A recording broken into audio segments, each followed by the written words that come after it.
despite the fact that the Bible represents the best-selling book of all time and serves as the sacred script for the Judeo-Christian faiths, it also stands as a book, by the majority, believed from ignorance.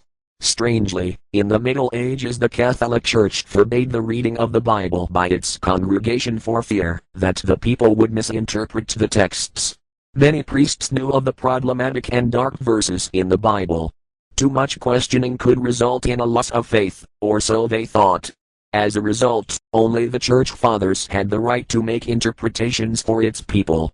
This gave the early Church power over its people and, at the same time, prevented its populace from ever becoming educated.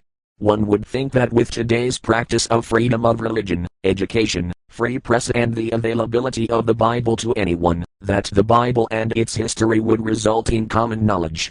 Nothing could stand further from the truth. Most church fathers today concentrate only on the good phrases of the Bible. This of course represents an admirable approach, as it serves to teach, stabilize and give meaning and morals to people in a society. However, Christians and Jews rarely hear about the dark side of the scriptures from their religious leaders. Although most Christians own a Bible, few of them spend the time to actually read and understand what it actually represents. Many Christians find it shocking, even blasphemous, for someone to point out that the Bible contains not only errors, but atrocities that no Christian in good conscience would ever think of acting out. For example, how many Christians and Jews today would feel happy to bash a child's head against the rocks? Any secular question of this nature, of course, would result in revulsion, yet just such phrases occur in the Bible as well: obscenities, filth and many horrendous phrases. It will, perhaps, come from good Christians who will object most strongly to what I have put in and left out from the dark Bible. However you may judge it, I have edited the dark Bible in this way for several reasons. Firstly, I wanted to share with people that the Bible does not represent only high morality or a means to better one's life, that most of the Bible, in fact, concerns itself with conquest, war, killings, and curses, many times coming directly from Yahweh, God. By today's standards, many of these biblical stories describe despicable atrocities. Secondly, there exists a minority of faithful fundamentalists who take the Bible literally and act out or condone the atrocities in the Bible. People, groups and governments, for centuries, have instigated wars, pogroms, racism, hatred, anti-Semitism, terrorism, and the inferiority of women based on their religious beliefs. I wanted to point out some of the biblical verses that people of faith have used as justification for their atrocities and also to help people become aware and beware of the dangers that can result from belief in the Bible. Thirdly, to make this knowledge easily available, I edited out the admirable phrases of the Bible in order to get to the point.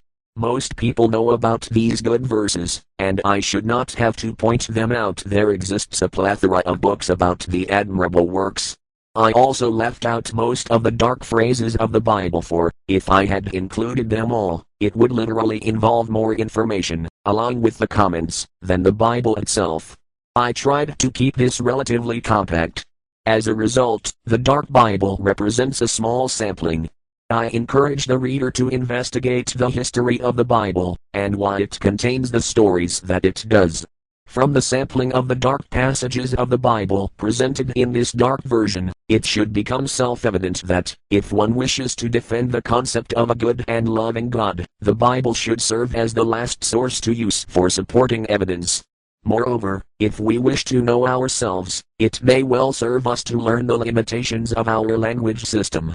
The written form has existed for only 6,000 years, only a brief instant of time relative to our millions of years of evolution. The Bible represents the Bronze Age beliefs of men at the birth of writing. As in most evolutionary trends, mistakes get made, sometimes fatally. Indeed, our species has become even more violent in relation to strengths of faith in written scripture. Unfortunately, faith relies on hope and ignorance. Only education and critical thinking can allow us the means to correct our mistakes. With technology advancing every year, our weapons have the capability to destroy whole cities, countries, if not every person on the earth.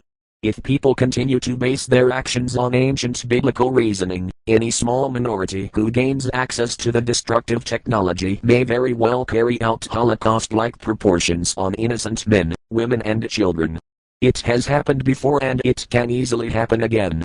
Today we still see the destructive acts carried out around the world which originate from deep cultural roots based on religious scripture. Although belief structures have given rise to ethnic culture, it can also produce life-threatening situations to our existence on Earth. Understanding our belief systems and to de-emphasize the sacredness of the Bible may well help to prevent our own destruction.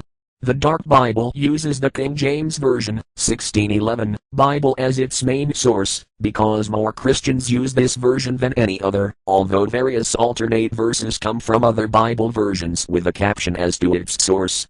It will help to use this text along with the reading of each verse with the complete chapter from the Bible so as to gain a better understanding of its context, or simply click on a verse and it will take you to an online Bible, where you can peruse the entire context.